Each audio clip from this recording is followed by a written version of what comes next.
So you just got your brand new iPhone 10, went through the initial setup process like I showed in my last video, but now you're probably wondering, what else should I be doing? What else can I be doing to get the most out of my iPhone 10? What's up guys, my name is Brandon, and today I'll be showing you the first 10 things you should do after getting your iPhone 10. So let's not waste any time, let's go ahead and get right into the very first thing I would do after getting the iPhone 10, and that is to practice and get familiar with the new gesture controls on the iPhone 10. This is all new to iPhone users. We don't have a home button like we've always had in the past, so it's going to take a lot of getting used to. There's a little bit of a learning curve for the gestures on the iPhone 10, so you need to get familiar with those gestures. So of course the first one's going to be the control center. So you swipe down from the top right corner to get to the control center. You can see that's where you also see your battery percentage and other things that you don't see in the status bar right away. And to get to the app switcher, just go down to the bottom left corner and kind of just flick up a little bit and hold. So sometimes you have to hold, sometimes you don't. It just kind of depends on where you get your finger. But if you swipe up from anywhere and hold, you'll get to the app switcher right there. And if you're coming from an older device as well, you may not know how to take screenshots. All you have to do is hold the power and the volume up button, and that will take a screenshot for you. And also to go in and out of applications, you can just go ahead and swipe over from the left, just a quick little slide over, and it'll take you to that next application. It's really, really nice, really convenient, and a quick way to get in and out of certain applications. Now, we'll have a full video showing all of the gestures and basically all the basic actions for the iPhone 10. So if you want to see that, make sure to check the cards in the description below. Because once again, there is a little bit of a learning curve with the iPhone 10, even coming from the latest iPhone before this. So the second thing you should do after getting your iPhone 10 is configure or set up Face ID. So let's go into our settings and go down to Face ID and passcode. Put in your passcode if you have one, and then you want to make sure to select what you want to use Face ID for, or if you never set it up in the initial setup process, make sure to set it up right here. Now you also want to pay attention to the require attention for Face ID. Make sure to check those off if you want. Make sure to read those and see if that's something you would like. So definitely go in here and configure some of these settings for Face ID. And then of course, if you didn't get a good scan the first time, you can go ahead and reset the Face ID right there, just so your device unlocks quicker and easier every single time. The third thing is to tweak your display settings. So let's go ahead to display and brightness. And the first option you'll be presented with, of course, is True Tone. Now this I would recommend you keep on, but you can turn it off and on and see which one you prefer. I don't like the blue tint. I like the True Tone feature, which was introduced with the new iPhone 8,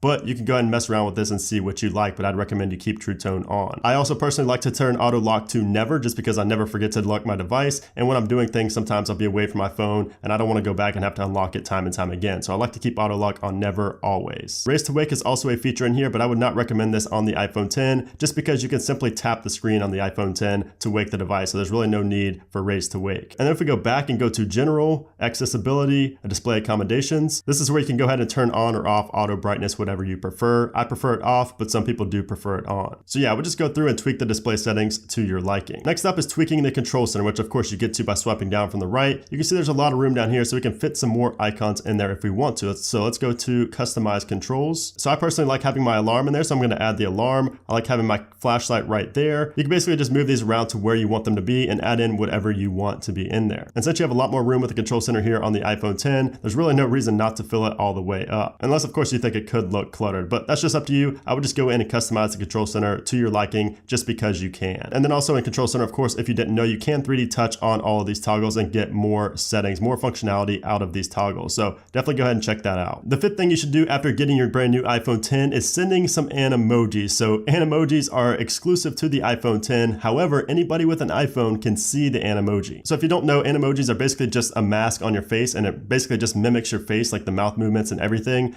and it makes you look like an emoji. It's pretty crazy. It's kind of creepy too, but it's really fun to play around with. And again, since it is exclusive to the iPhone 10, it's really cool because not all your friends have it. So let's go ahead and tap to start. And you can see right here, it's picking up my face and it's seeing me talk. So you can see it's picking up my movement on my face right now. It's talking like I'm talking. So I'm just gonna go and click on record. And you can see we have 10 seconds to record as much as we want. So you can kind of just mess around, raise your eyebrows, and it knows when you're doing that. It's pretty creepy, but pretty funny. We have 10 seconds to record as much as we want. So you can kind of just mess around.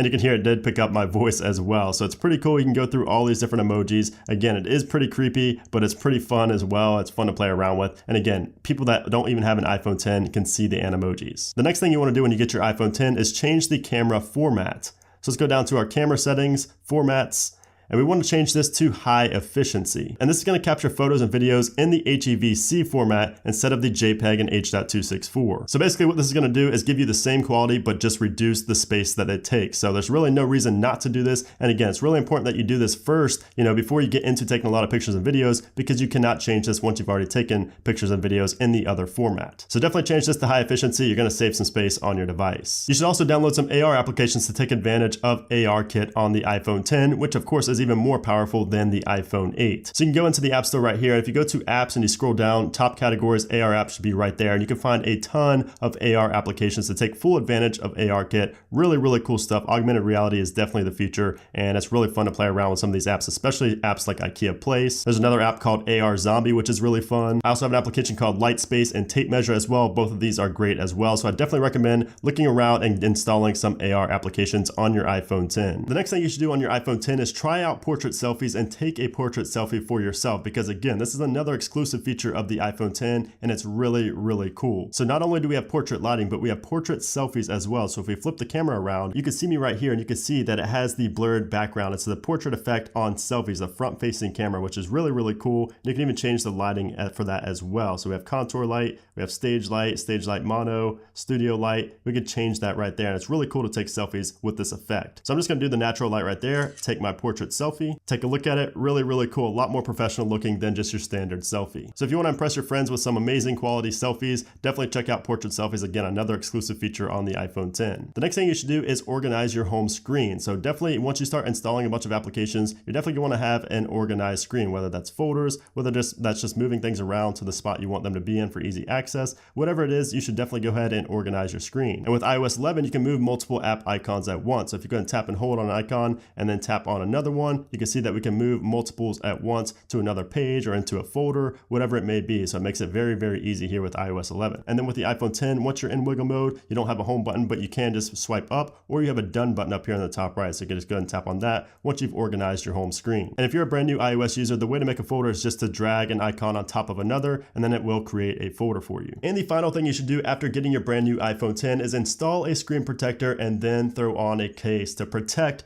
this beauty. You want to protect this beauty. I mean, just look at it. It's so beautiful. The front, the back, everything about this phone is just beautiful, and you should want to protect it. So some companies I'd recommend are Elixir right here. We have Spec, we have Spigen. We have another company right here called Mujo, who actually sent this case out. You can see Mujo right there. They sent out this full leather wallet case, which looks really, really cool for the iPhone 10. And then of course, Elixir always hooks it up here on the channel. So shout out to Elixir. Make sure to check them out. I have links for all these companies down below, but definitely install a tempered glass screen protector on your iPhone 10 and get some cases going on that as well. As tempting as it is to take this thing out naked, I would definitely not recommend it. And I definitely recommend getting at least a screen protector and a case. So definitely go ahead and do that. I will have links to these companies down below. They're very, very good quality cases as well, and they are not too expensive. But anyways, guys, that's it for this video. Those are the first 10 things I would do after getting your brand new iPhone 10. If you have any other recommendations, if you agree or disagree, let me know down in the comment section down below. And if you missed any of my other iPhone 10 videos, make sure to check the description. I will have all those videos down there. But anyways, if you enjoyed the video, make sure to give it a thumbs up. Also, make sure to subscribe for a lot more iPhone 10 content as well as comparisons. But anyways, guys, thanks again for watching, and I'll see you soon.